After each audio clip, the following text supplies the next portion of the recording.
from prosecutors to the legislature to working law enforcement officers, law enforcement leaders, labor leaders, to the table together to try to operate without silos and figure out how we can help each other address the issue of violent crime and public safety.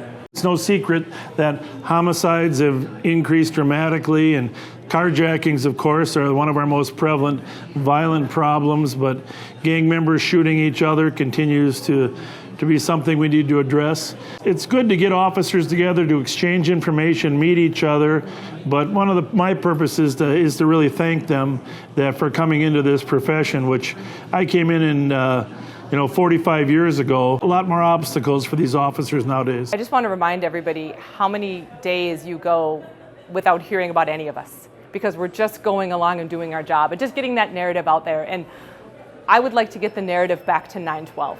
And what I say by that is, those of us who are old enough to remember working on 9/11, remember how it felt on 9/12. And the public support and the cards from kids and the lunchrooms full of food and the public support across the aisle at the legislature, across our communities. And I want to get back to that. And I think that will roll over into our recruiting and our retention issues as well. I think the talk of use of force and reforming the police, they're important discussions to have, but I think we've committed too much discussion to reforming the police and not enough to how we support the police, how we train them, how we improve recruitment, at the same time hold police accountable. But we have tremendously professional police in the state of Minnesota. There are some things we can do to change and improve, but I think we can't ignore the importance of supporting the police. If we're going to recruit young folks to become part of this profession, we have to quit demeaning the police. I can tell you right now, the public schools are failing these kids. Their families are failing these kids. These neighborhoods are failing these kids. These big cities are failing these kids. And the finger's always pointed at the police. And none of these other arms of government are really ever held accountable. So I can assure you we are doing everything that we can in terms of enforcement, but also community outreach. But that's really the million-dollar question: is how are we going to tackle the juvenile problem? Our juvenile system today is broken. It was designed really to anticipate a child would come into the juvenile system at age 15 or 16, and now what we're seeing is kids coming into the juvenile system at age 10, 11, and 12. And so since the system doesn't know what to do with those kids, it's sending them back to their parents. In the old days, what set the parameters for a child's development was parent, school, church, coaches, and then law enforcement. We were the final safety net. But nowadays, with many broken families and a lot of kids not participating in scouts or church or sports, we've become sort of the primary safety net. Unless the system addresses the problems on the front end and helps the child steer toward a better course, we're going to continue to have 16 and 17-year-olds that have very violent, long histories. Just putting off the problem until they're adults really destines the child to go to adult prison. Carjackings have become a significant problem in the Twin Cities. We've seen a dramatic increase in carjackings. They've become more violent, and obviously it's a crime that traumatizes the victims and has long-lasting effects.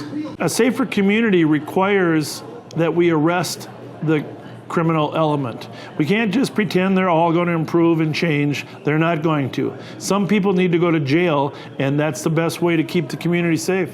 My hope is that when we get the meeting with the legislators, we get legislative consensus that some of that $9 billion needs to be put toward law enforcement. If that's not possible, as soon as we can in the next session.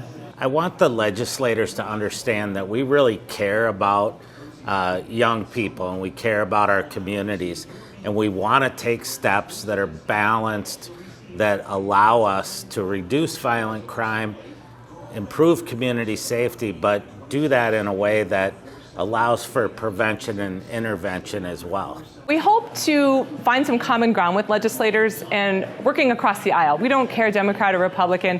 What we care about is people who prioritize public safety. We want people who want to put our communities first, our citizens first, our victims first. We want to work together with all members of the legislature, and we want them to understand what we do, and we want them to understand if they pass this law or that law, how that affects us on a daily basis, and what they can do to help us, and what we can do to help them navigate the ever-complex legal system that's out there. The top of my wish list for legislation would be the GPS tracking bill, which has bipartisan support that would allow us to put GPS trackers on reported stolen vehicles in cases where we can't get the owner's consent.